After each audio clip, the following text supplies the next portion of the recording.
네, 강원도 펀치볼 지역은 올해 2번의 사고를 포함해서 국내에서 이 민간인의 지뢰 사고가 가장 많이 발생한 지역입니다.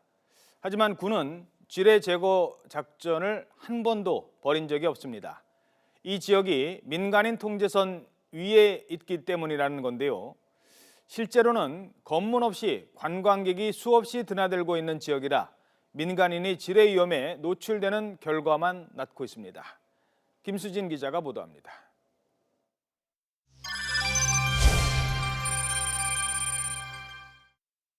YTN이 입수한 군의 기록을 보면 양국은 동면에서 저수지 사업을 위해 한 차례 지뢰 제거 작업을 했고 그나마 지뢰도 발견하지 못한 거로 나옵니다.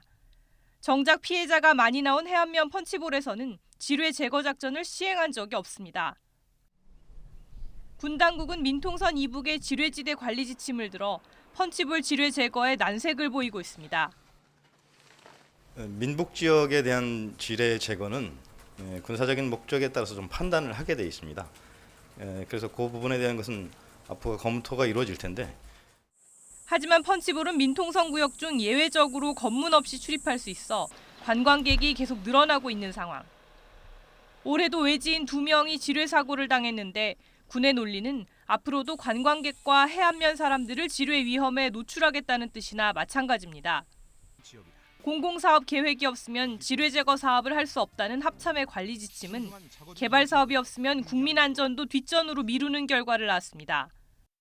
곳곳에 펼쳐져 있는 이 같은 미확인 지뢰지대가 유사시의 안보에 도움이 된다고 생각할 수 있지만 실제로는 군이 작전을 펼치는 데 방해가 된 사례가 있었습니다. 지난 1996년 있었던 양구 탈영병 사건과 2014년 고성 GOP 사건에서 탈영병들은 모두 미확인 지뢰지대를 통해 달아났고 군은 수색을 제대로 하지 못해 검거까지 30-40시간을 소모했습니다. 적이 미확인 지뢰지대로 침투해도 군 수색이 어려운 데다 수십 년 된 지뢰는 부식돼 유사시에 작동하지 않을 가능성도 높습니다. 군인은 미확인 지뢰지대 지뢰 사고 위험 때문에 수색도 못하고 차단 작전도 못하는 그런 사례가 있었습니다. 실제 미확인 지뢰지대는 민통선 지역의 안보 공백 지역이다 이렇게 보면 되는 겁니다. 군도 들어가지 못하는 미확인 지뢰지대가 사실상 안보에 역효과를 낳을 수도 있는 상황에서 민간인 피해자만 늘어나고 있습니다. YTN 김수진입니다.